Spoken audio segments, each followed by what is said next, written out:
আমাদের নারীদের আন্দোলনে একটি নারী দিবস সেই কবে মানুষের মানে নারীরা কর্ম ঘন্টার জন্য রাস্তায় নেমেছিলেন, আন্দোলন করেছিলেন, তারপরে না নারী দিবসটা এসেছে।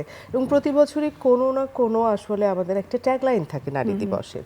তো এই বছরে এসে আপনি যদি আমাকে বলেন আমি কেমন আছি, আমি আসলে মানসিকভাবে ভালো নেই।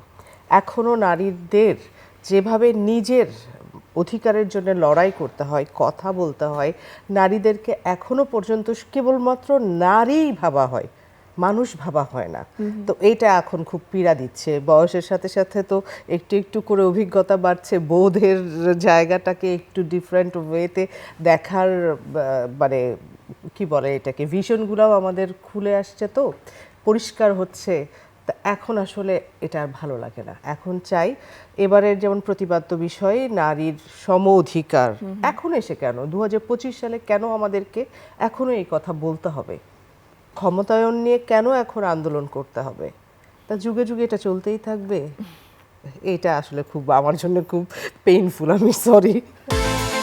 বিকাশ পেমেন্টে 10,000 টাকার বেশি অফার, শপিং চলছে তো।